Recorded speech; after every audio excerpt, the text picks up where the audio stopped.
over for buzzed driving could cost you around $10,000 in fines, legal fees, and increased insurance rates. Nothing kills a buzz like getting pulled over for buzzed driving, because buzzed driving is drunk driving. Brought to you by the National Highway Traffic Safety Administration and the Ad Council. You're listening to 95.7 The Game, KGMZ FM at HD1 San Francisco. An Odyssey station.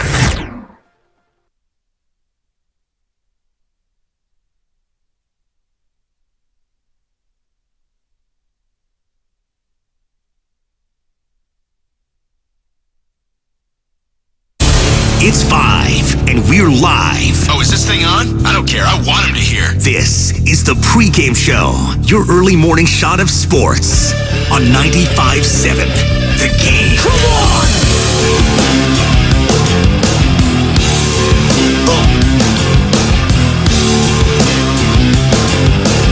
It is the Pregame Show. Welcome in, ladies and gentlemen, boys and girls. I'm your host for the next hour, Joe Spadoni. He's breaking down all sorts of stuff. Not the wildest day in sports, but there's a story circulating I'm sure most of you who are on social media and follow baseball saw yesterday. And we will get into that shortly here. Giants taking care of business last night. 6th spot in the top of the 9th inning. 8-3 win over the Los Angeles Angels, who, 7 now in a row? Oh, boy. Well, Shohei, it was fun seeing you in an Angels uniform, but it'll be even more fun when we see you on an actual contender next season. Because he's gone. Come on.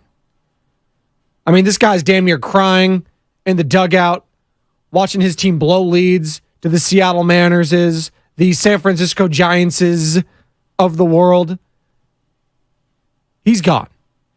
Will he be a San Francisco Giant? That'll be a story for the offseason. It'll be the story of the offseason in baseball, but that's still a few months away as the Giants improved to 62-51, snap an 8-game road losing streak. Man. Dr. Jekyll, Mr. Hyde this season for the San Francisco Giants. They've been streaky. Can they start a new one? They'll look to take that series today down in Anaheim. 888-957-9570. That's the number to chime in via a phone call. One call away. Shout out Chingy. Or text the Xfinity mobile text line. Again, 888-957-9570.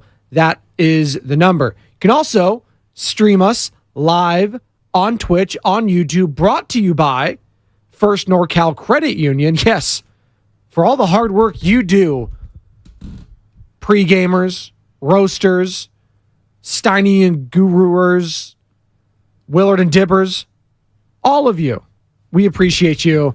And yes, we now have a sponsor for Twitch and YouTube, First NorCal Credit Union. Shout out Dave and shout out Greg over there. And one more. Be sure to download the Odyssey app and favorite 95.7 The Game for all of your Giants, 49ers, and Kyle Shanahan spoke about 49ers yesterday as the team in Santa Clara continues to have their training camp. They have joint practices Thursday and Friday out in Henderson, Nevada. And we'll have all of that coverage for you right here on 95.7 The Game. But Shanahan spoke to the media yesterday, had some interesting things to say in regards to the team's first preseason game, that being on Sunday at Allegiant Stadium. The first game at Allegiant of the season. Preseason, but football season if you want to count it. If you don't want to, that's fine. It'll also host the last game of the NFL season. That is the Super Bowl. Will the 49ers be there? That's going to be the question. Can they get there with Mr. Irrelevant, Brock Purdy? Can they get there with Trey Lance? Hell, can they get there with Sam Darnold? Some think that, hey, quarterback doesn't matter. It's the head coach. He makes everything right in this scheme, in this system. They just have to not make mistakes. Easier said than done, but we shall see, and we'll dive into some of the comments made from the head coach yesterday later in the show. Good morning to all of you on Twitch, on YouTube. Appreciate you chiming in at this hour of the day. Again, just search 95.7 The Game, like and subscribe there. Ring the bell is what we like to say. Sideshow Bob chiming in early. Pregame, it is. And we're going to start our show here today. The Baltimore Orioles. When you think of that name, for most of my life anyways, I think of losing. For some of you might think of Cal Ripken Jr., and for some Eddie Murray, some other people might think of other names. Boog Powell back in the day. Sure. But for most of my life, they've been a loser. I was on the Orioles in my Little League team. You know, when you have all the cool team names. Oh, I want to be on the A's. I want to be on the Giants, the local teams. Oh, if I'm not going to be on there, I want to be on the Cardinals. It's all about uniforms when you're like 8, 9, 10 years old. At least it was for me. I want to look cool because Lord knows I didn't back then. I looked like Harry Potter. Shout out mom and dad for the horrible glasses. No one told me Harry Potter's going to be cool now. Back then, he was not. As I digress, my team was the Orioles. And it wasn't the cool old school logo with the bird, the big smile and stuff like that. No, it's just the actual Oriole, the bird just there and just plain like 80s era. It's boring. All orange uniforms. I wasn't vibing with it. So I've had this love-hate relationship with the Orioles going back to my Little League days. Kind of irrational, but hey, we're sports fans, right? Then they had a nice little success with Buck Showalter, Manny Machado, Nick Markakis, among others, Chris Davis, yada, yada, yada. Couldn't get it done. They go on. They were horrible for years. Best player for a lot of that time, Trey Mancini, right? But now they've seemed to be broken through. They got Adley Rutschman, one of the best catchers, if not the best, young catchers in the game. Shout out Patrick Bailey. I know. Rutschman's that dude. Cedric Mullins, baller. Felix Bautista, closer. Getting Cy Young buzz. Hasn't been done often. Eckersley, Gagne, and a handful of others. That's the kind of season he's having. And the Baltimore Orioles have the most wins in Major League Baseball at 70, tied with the Atlanta Braves. So why am I talking about the Baltimore Orioles? Well, announcer for them, TV, radio, Kevin Brown, young guy, does a hell of a job. He's very good at what he does. I chime in here and there, some of the league pass, whatever. So what is it? Not Sunday ticket, extra innings. Thank you. It's up on the TV. Thank you. So I bounce around, listen to some other broadcasters, and the Orioles do a hell of a job. And I don't have to say that because there are a lot of bad announcers out there. But he was just doing his normal, TV side, tail of the tape, because the Orioles are down in Tropicana Field. And I don't know if you know this, but it's a hell of a battle in the AL East. For all the success and praise I just gave the Baltimore Orioles, could give that to Tampa Bay as well. It's a 3-game lead right now for Baltimore over Tampa, who are 70-42. Check that. Baltimore 70-42 over Tampa, 68-46. It's a stacked division. Everyone's over 500 in there. Hell, the Yankees are in last place, but they're 58-55. 5.5 back for the wild card. But I say all that to say, I stumbled upon an X. It's not a tweet anymore, sorry. Awful announcing. Does a hell of a job. I'll give them credit for this. They had this whole thing about, whoa. And it was very just kind of out of the blue. It was, here's a clip of Kevin Brown's pregame comments on the Orioles' recent record against the Rays ahead of a series finale on July 23rd. Sources tell, awful announcing, these comments led to Brown's current indefinite suspension from Orioles broadcasts. So when you first see that, I was like, oh, he must have said, something horrible, right? I mean, your mind goes to the Brennemans of the world, the Glenn Kuipers, unfortunately, locally, we know about that story. Your mind goes there. At least it did for me, right? Well, here's what the clip said. I'm going to play it, and you tell me what Kevin Brown did wrong here. Take a listen. For the Orioles, Brandon Hyde has felt like this has been maybe the toughest ballpark to play in, but the Orioles have a chance to do something special today. They've already clinched at least a split in the series, winning 2 of the first 3, and they could pick up a series win behind Tyler Wells today. It's been a minute. The Orioles split a 2-gamer with the Rays in June. They had lost their last 15 series here at Tropicana Field.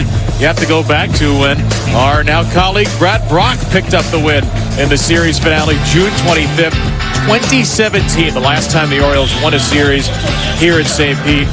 Already got 3-2 at the Trop this year after winning 3 of 18 the previous 3 years combined. It is a stark difference, Ben, and it is not a bad Rays team. It's not like all of a sudden the Rays became slouches in the American League East. They've led this division every day but now 2, and the Orioles once again are back alone in first place. My man was just speaking facts. In a season, an awesome season for the Orioles, they have a division rival in the Tampa Bay Rays that refuse to lose against them. They've owned them the last few seasons. And Kevin Brown, being a good announcer that he is simply stating the facts. It's been hard to beat that team.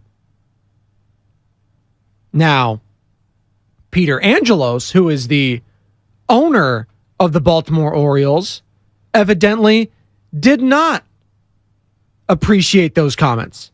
Did not appreciate Kevin Brown speaking facts. Because apparently, Peter Angelos just wants it to be sunshine and rainbows. No negativity. Don't even mention that. No. Don't mention any of that.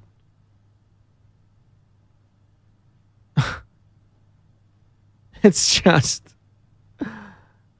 we're really doing this? Basically just... Don't share the facts. Don't let facts get in the way of a good time. Don't let that happen. I mean, that's just where we are. It's a perfect representation of where we are as a society. I feel like George Costanza. We're in a society. That's just what... Come on. Come on. Now, is it Peter Angelos? Is it John Angelos, who is the chair managing partner of the... Probably. His son. I'm going at Peter, who's the dad, who's the owner. He's an old man. Now, maybe I shouldn't be going at him. Maybe it is him. I don't know. But John.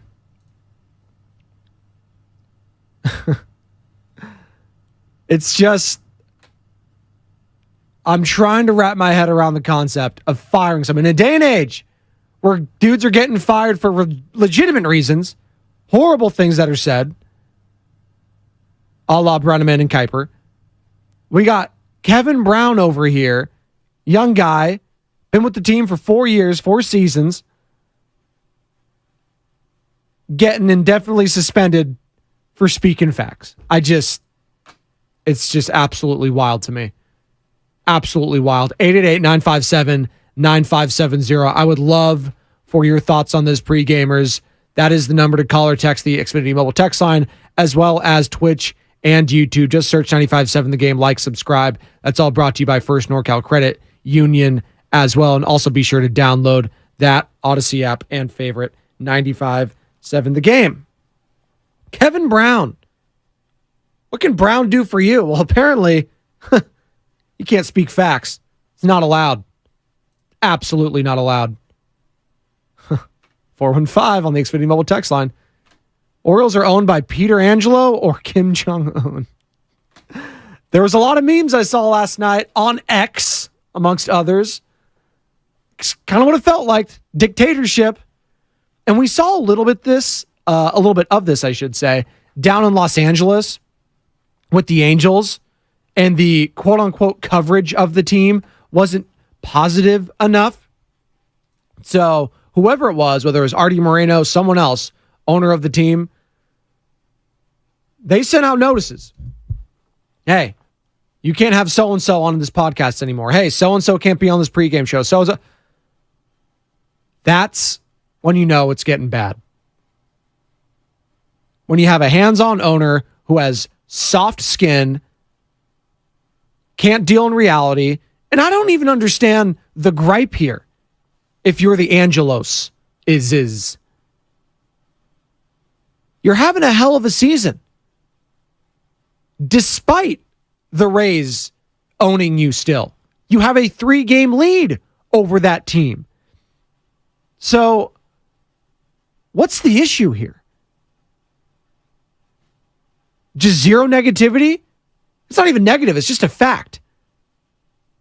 Hey, it's the tail of the tape. What am I just going to go into series and say, you know what? This looks like it's the Orioles' time. They're going to sweep the Rays out at the Trop. Back to you, Jessica. I don't know who the pre and post game in studio is. They're Laura Britt, if you will, or Brody Brazil. But you get what I'm saying. Like, what are we doing here? And good on all the broadcasters out there. We're going to play some a little later on. I'm sure the Morning Roses too, because they're fired up about it. Bonta and Shasky here in about 45 minutes. I'll get Joe Shasky's thoughts on it in about 30 with the crossover, where he joins me each and every Monday through Friday at 5:45. But it's just the Jason Benettis, the Gary Cohens, the Michael Kays of the world, the elite of the elite, defending this guy, Kevin Brown. It was good to see. And you just see him trickling in all night as broadcasters are learning of this story and being like, what the hell? My guy's just doing the tail of the tape and he's getting suspended for it? It's just a joke. If you're just joining us here on the pregame show, Joe Spadoni, we're talking Kevin Brown, who is a television and radio play-by-play host for the Baltimore Orioles, who currently lead the AL East by 3 games over the Tampa Bay Rays. It came to the knowledge of Awful Announcing, and if you don't know who they are a great Twitter follow for sports media news, analysis, amongst other things. Funny clips from announcing and announcing schedule all across the sports landscape. But they had a series of tweets discussing Kevin Brown's indefinite suspension. And Kevin Brown, again, play-by-play for the Baltimore Orioles. And the tweet just read, here's a clip of Kevin Brown's pregame comments on the Orioles' recent record against the Rays ahead of a series finale on July 23rd. This is over a month ago. Sources tell Awful Announcing these comments led to Brown's current indefinite suspension from Orioles broadcasts. Take a listen.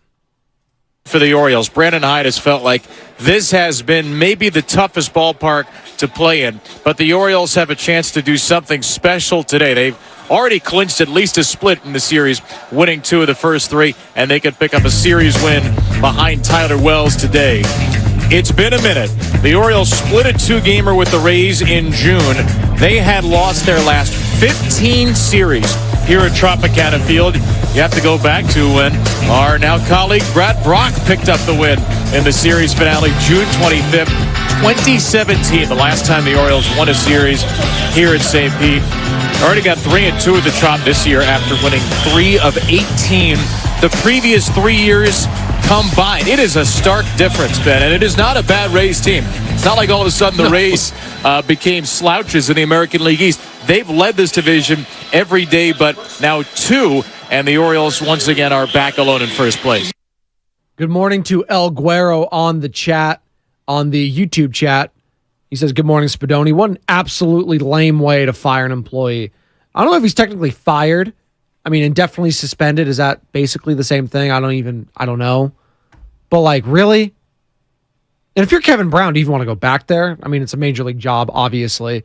I'm sure he's beloved by the fan base there, but if he's not beloved by the ownership, it's kind of a contentious workspace, right? So that was Kevin Brown, and he's been indefinitely suspended for speaking the facts. And if you've never worked in media before, when they're playing that little music in the background, generally it's a signal to the host there, who was Kevin Brown at the time, the play-by-play guy, go into a graphic, right? Played all the music, they had the graphic up there, and the graphic states on the television side, tropical depression. Last 16 series, 0-15-1. This is the Orioles at Tropicana Field.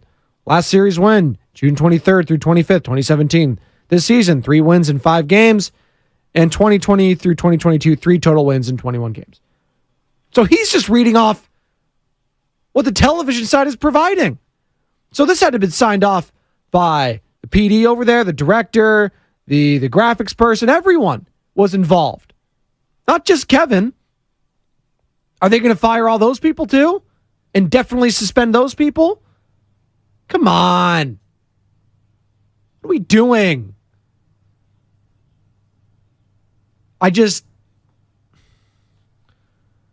I hate seeing people, and especially young people in the business, get given a raw deal just for doing their damn jobs.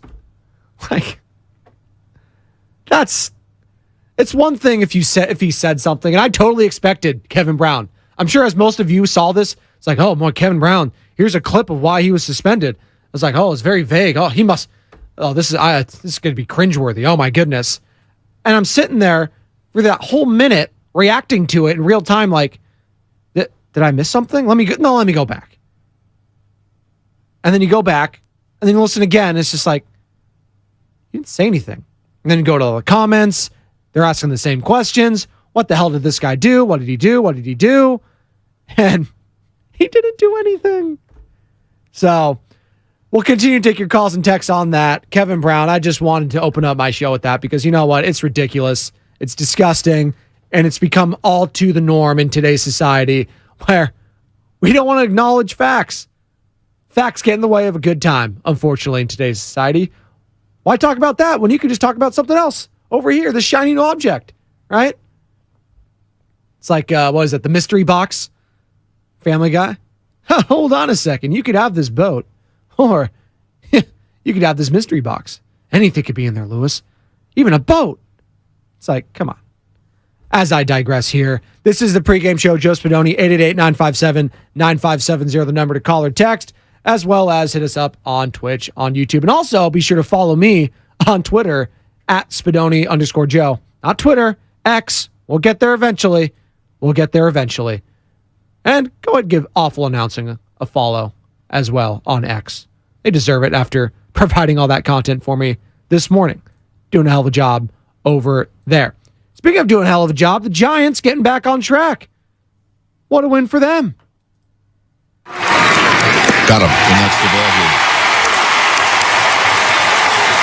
Duvall strikes out to side in the ninth, and the ninth inning, maybe the most exciting ninth inning of the year. The Giants trail going to the ninth. They score 6 times, and this is a nice win.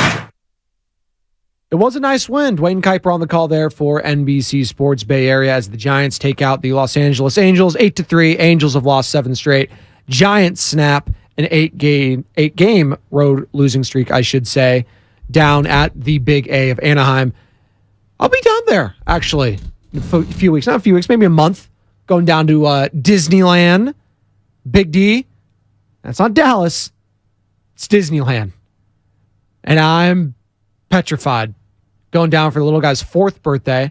I will also be having a 11th-month-old there, too. Thankfully, I'll have the help of Grandma and Grandpa there on the missus side and her brother, so Uncle will be there, too. So, should be a good time, but I'm damn nervous.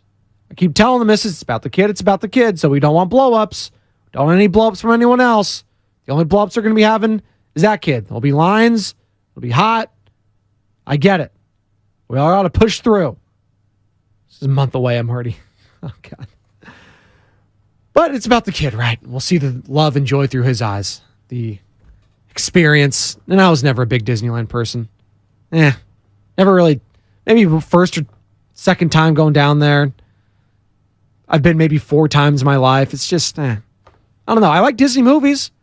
I just, the theme parks, the lines, walking, gets old after a while. At least for me. Thankfully, we'll be in the park at the hotel there, so not a lot of walking or driving as far as that's concerned. As I digress. Speaking of not a lot of walking, like that segue. Camilo Doval, let's go. 3 Ks, striking out the side. Night, see you later. He just continues to grind there. Taylor Rogers getting the win. Logan Webb deserved better. 5 2/3, 7 hits, 2 runs, 1 earned run. Is not his best. 6 Ks. Quality. Maybe a third of an inning away from a quality. I'll still give it to him. I'll round it up. Beck coming in, finishing up with that 1 K.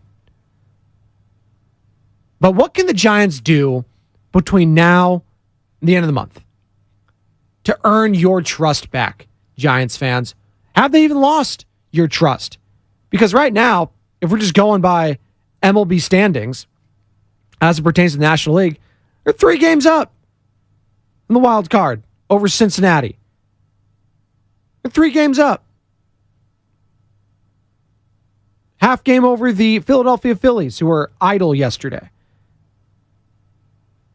Are you worried about this team at all? Or are you like me, where it's like, listen, they're streaky, just get hot at the right time, you'll take your chances. Maybe you won't like them against a certain squad, maybe not. But baseball's weird. Get in there, it's a crapshoot, as Billy Beane likes to say. The Farhan Zaides of the world, the Farhan disciple. Well, he's a disciple, you get what I'm saying. Shout out the apostles. But anything could happen. Logan Webb, Alex Cobb, Ross Stripling. Hey, don't sleep now. Ross Stripling, last few starts, been quality. I don't know who wants to say it.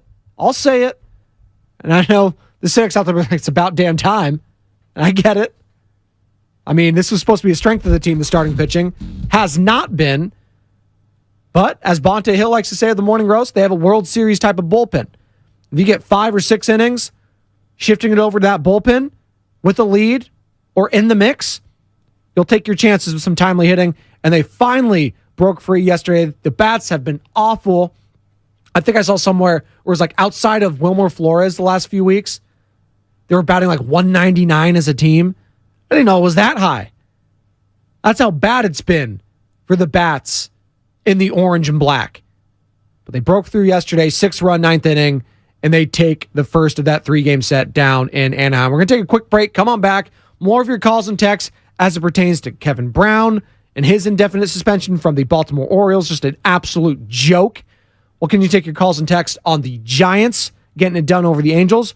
Plus, on the other side, Klay Thompson, Kyle Shanahan, and Aaron, don't call him Schatz, Aaron Schatz on the other side, discussing with Willard and Dibbs yesterday why he feels a certain Bay Area professional football team will be going to the Super Bowl. It's on the other side of the pregame show. Joe Spadoni, 95.7 The Game. Okay, next time you're at the store, I dare you to not think about the unmistakable.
Pregame show, Joe Spadoni, 95.7 The Game. Hall & Oates on a Tuesday, just for you, because I love you.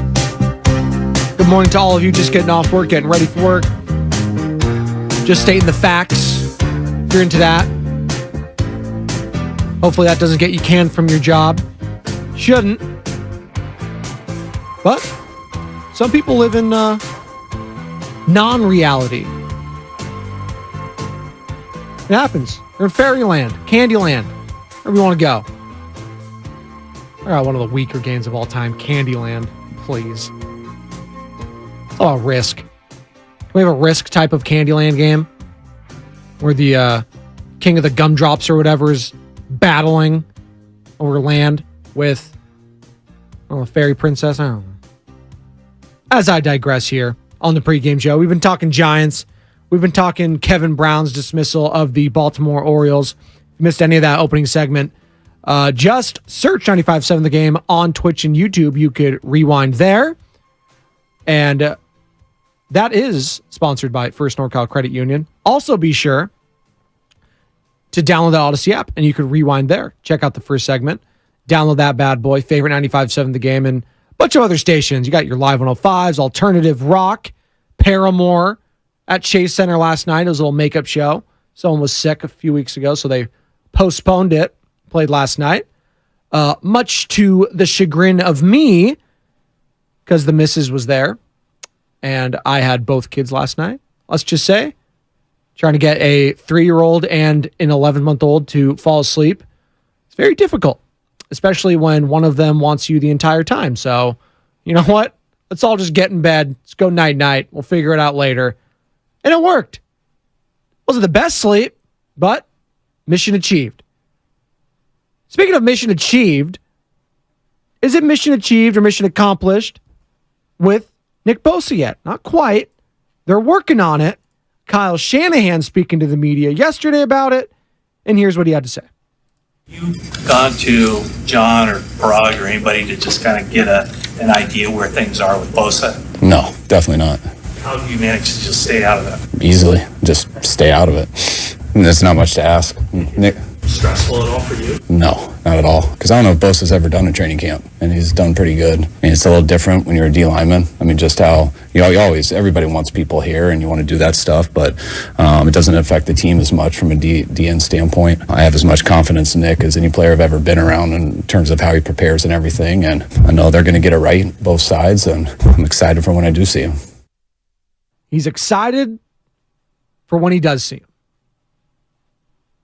That make you feel better, Niner fans? 888-957-9570. Shanahan's not worried about the lack of time in training camp, but that was a big topic of conversation yesterday here on the show in the Morning Roast, because Eric Crocker, former NFL DB, was talking about him not really worried about the contract situation, but more so the injury concerns, and it still might be.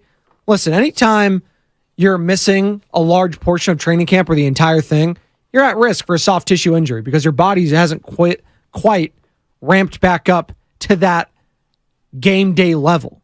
Now, I'm not one to disparage or take shots at the Bosa's level of fitness. I mean, are you kidding me? Have you seen all those guys? Have you seen their dad? They're fitness freaks. That's what they do. They work out, they gym.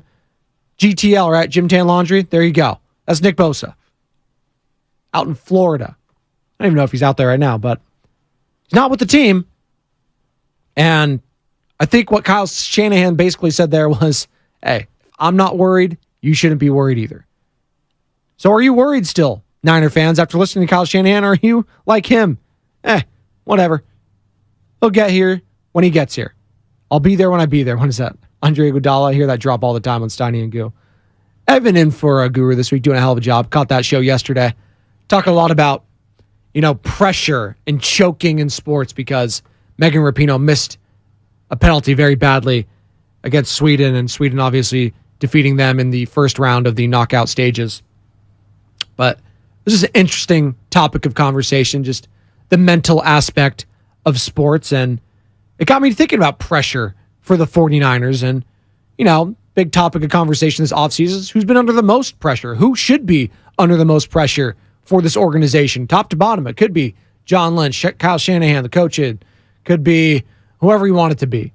Could be Nick Bosa. Could be Brock Purdy. I would the more and more we get closer to the start of the season, the amount of pressure that is on this kid to perform, it's at an all-time high.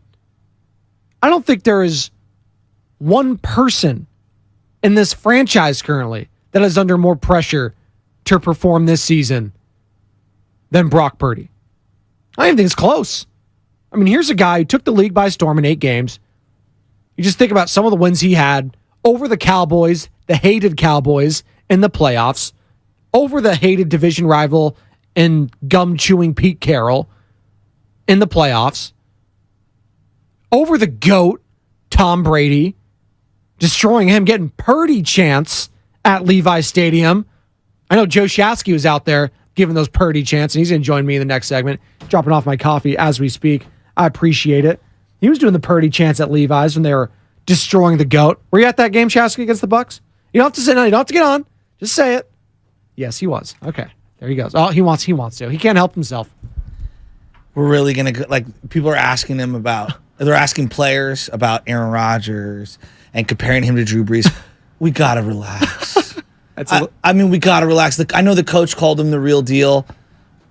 I mean, we come on. Aaron Rodgers, we're talking about, I'm not trying to even hate.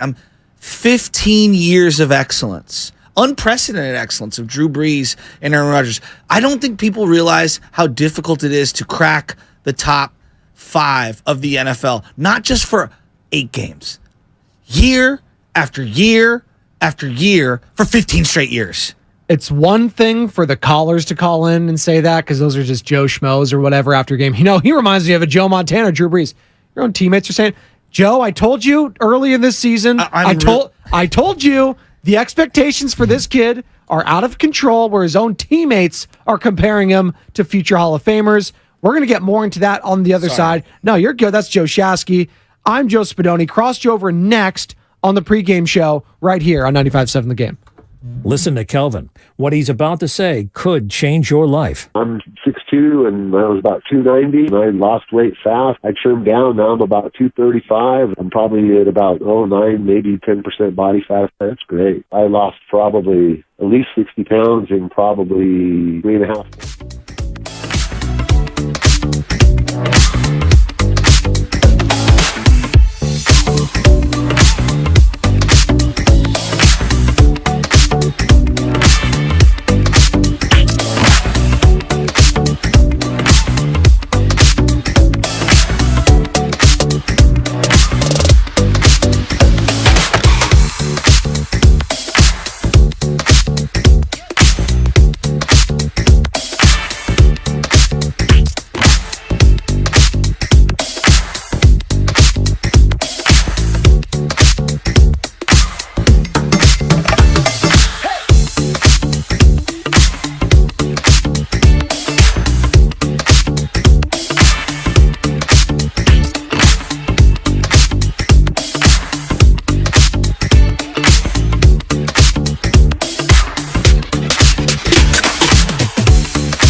Pregame show. Joe Spadoni, joined by Joe Shasky, the morning roast for the crossover, as he joins me each and every Monday through Friday at 5:45.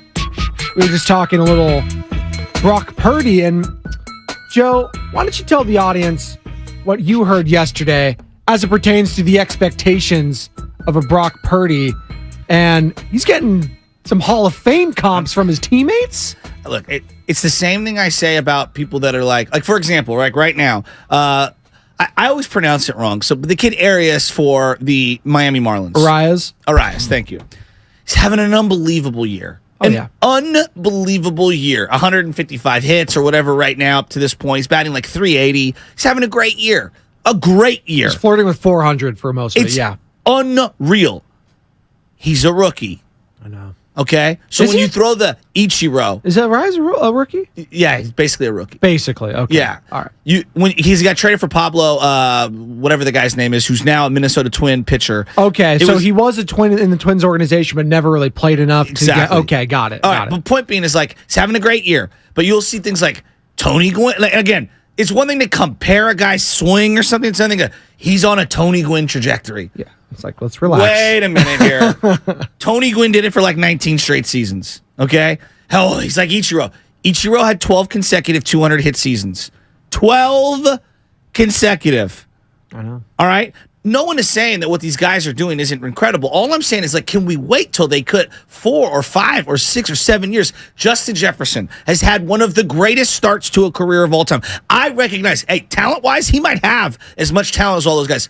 To put together a Larry Fitzgerald career, I don't think people understand how difficult that is. And no one acknowledges Larry Fitzgerald as a top 2 or 3 rise. And he's unreal. No, he's top 10 for sure. But no one, because of his tenure in Arizona, they didn't win anything. His best quarterback was Kurt Warner. But his numbers are so good. So consistent. Incredible. He was playing with guys named John Skelton at quarterback. Like, come on. So so get back to the Purdy thing. Skelton. We do this in sports, all right? We do this. We go flying over the cliff and we have to anoint people. And I'm the most guilty of this as much as anyone. We have to anoint anyone and everyone the next best thing because we want to be first at the trough. Justin Herbert. What did Mike Martz say last year on our airwaves? He'd take Justin Herbert over Patrick Mahomes. Like, come on, dude.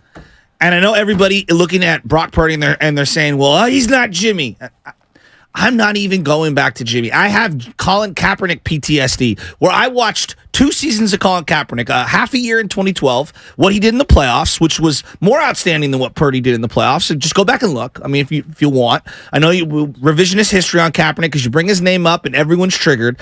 And then you go back to his full season in 2013 with no number 1 wide receiver because Bolden was the only guy and he was dinged up. Vernon Davis had a concussion, missed a lot of the year. Crabtree was coming back from an Achilles. It was a good year. Yeah. And then he fell off the cliff. Chris Mortensen, Adam Schefter, okay? Guys who are paid to study the game said he had Hall of Fame talent.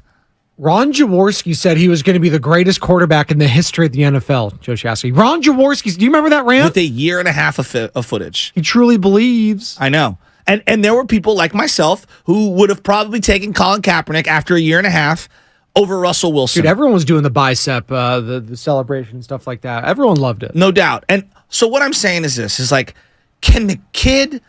Brock Purdy, can he play 17 games? Can I see if his body can hold up? Can I see if the elbow's good? Can he put together a full year? I'm not saying I'm not excited. I'm so excited. There's no way the poor kid can live up to these expectations. So when people on his own team are comparing him to Drew Brees, like Willie Snead, shut up. You've been on 15 teams. Willie Snead, the Raider fourth. legend. I mean, the fourth.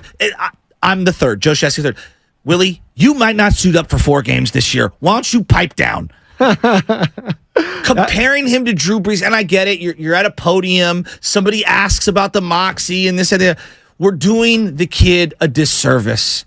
It's very difficult, and I've been on this. I feel bad for him. I've been on this for a few months, ever since callers are calling in saying this kid's the next Joe Montana or Drew Brees. Let's relax. Let's relax. Can we just see him be Brock Purdy first before he becomes any of those guys? Can you be top 12? Yes. For a whole year. For a whole year. That's the thing. Like, and Bonte and I were talking about this last week. I was like, I understand the ultimate goal is to win the Super Bowl, but I think a lot of 49er fans would just take as a consolation prize, can I just know who the hell my quarterback is after this season? Is that possible? I think that's a great consolation. I'm not saying like we're not playing to win a Super Bowl. I get it. This is a Super Bowl ready roster. But if I just know Brock Purdy's the dude after this year, the dude, and whatever that means, 2 years, 3 years, whatever, just for the next few years, can I know he is? And that's starting every game and finishing every game. And now I get it. If they're 14-2 and they have to take a game, whatever. But can he just do that first, Joe Shasky? And there's legit concerns about that because of his frame. Say what you about Drew Brees. He also got injured a lot with that frame. He got injured a lot. That shoulder. Yeah. He got hurt a lot. He's 6 foot, and actually Purdy's, I think, is a little taller than him. Yeah. Maybe a little bit bigger. And I think we've underrated Drew Brees' arm, actually. Because, like, at the end, it was bad. No one denies it. It was really bad. But I think we've kind of forgotten, like, intermediate, he had great touch. No, he did. I think we've kind of had revisionist history on Drew Brees' arm. He had the perfect rainbow. Like he was noodle He arm. had the rainbow balls perfectly. Yes. He would always hit Marquise Colson, all those guys. Did Lance he make Moore, his money over the middle and on the short step? Yes. But, like, let's not act like he had like the 22nd best arm in the NFL. No. I remember that run they had that year when they ended up winning the Super Bowl. Like he was hitting bomb after bomb after bomb. That team was so explosive, so damn fun. But aren't they setting Purdy up for like? They are setting him up to fail. I honestly, no, they are. I'm like, what I've learned in sales: undersell, over deliver. Right? Don't tell me how great somebody is. Kind of just show me. Yeah. You know what I mean? And so Missouri, when the head coach comes out and says he's the real deal, I'm like, Kyle. Dog, I love you. Why is he saying no? Why you have had 3 quarterbacks play every year except one of your entire tenure. Why did he go out of his way to say that, Joe? See, I don't really like the real deal. Like, is it just gassing up a young quarterback just to give him some, some mental, oh, hey, I believe in you. You're our guy kind of a thing. Like, why does he need to do that? He's already said he's QB1, right? I'm telling you, I think that and I understand why they're doing this from a team competitive standpoint. Like, it makes a lot of sense. But there are about 7 guys on this team. That kind of control things. And they're the Cabo clique. They're really tight with Kyle Shanahan.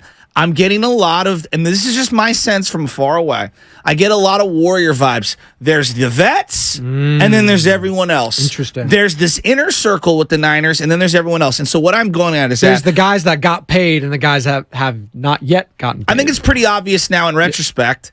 That inner circle probably was very skeptical of Trey Lance. Is this the same inner circle, and we'll get back to your main overrushing point, the same inner circle that said, you know what, this feels like 49er football again last year? How can you not kind of, and I understand where they're coming from. I actually, I don't really crush them as bad. Like, I understand it. But if I was controlling that team and I was the head coach and I kind of knew how fickle that 6, 7, 8, 9 guys are and how influential they are, I would probably want to tamp down any frustration or any questions that are going on. Hey, no. I know we're doing this, QB competition for spot 2.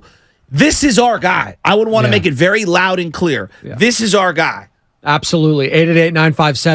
888-957-9570. Talking Brock Purdy, talking Kyle Shanahan, spoken to the media yesterday at training camp. Obviously, his team going down to Henderson, Nevada to scrimmage the Raiders on Thursday, Friday before their first preseason game at Allegiant Stadium. The first game at Allegiant Stadium, you know what the last game at Allegiant Stadium is going to be, Joe Shasky? It's the Super Bowl. And you're not getting there without Nick Bosa. And here's what Kyle Shanahan, with the back and forth with Matt Mayoko yesterday at media availability, had to say about his contract status.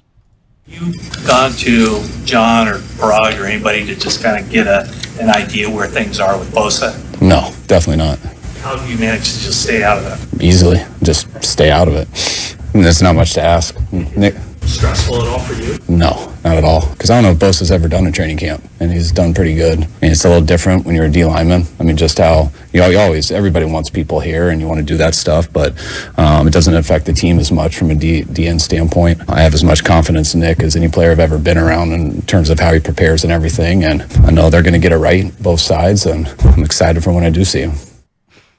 I mean, he just does a bold lie. He was there last year. I watched him. I was going to say, he was like, what do you mean? I don't think he's ever been here for training camp. No, he absolutely has been. He did hurt his ankle rookie year. Yes. Right? Then they had the COVID year, so they really didn't have like a training camp. Then the following year, he's recovering from the ACL injury, and he was off to the side and kind of did his own thing. But last year, he was there. Yes. I was there. He was there. He was playing. Now, did he play every day? No. But he was dominant. Because I remember the 5 or 6 practices where they had pads on that he played, he kept slapping the quarterback in the belly because he was blowing by Jalen Moore, blowing by Mike McGlinchey, blowing by even Trent Williams. So, like, Kyle, there's times where Kyle just be saying things, and I'm like, Kyle, no one questions you, like, and I get why, because people are afraid to get, the snarky Kyle version of him, but you're full of crap. Well, it's always the coaches and the team against everyone, right? They have to create this whole thing where it's them against the media. It's always like, oh, you guys are all saying this stuff, and like, and you're not worried at all about your best player. Well, it was funny yesterday. Yeah, exactly. It was funny yesterday. He was like, well, you guys, you're all the ones tracking all the training camp stats and stuff like that. I was like, Cap, dude, you guys are as well. Like, come on. You're not going through the film and like, what did you see here? What did you not see here? Like, come on. Just from afar, his greatest, I'm talking about as a person, forget football coach.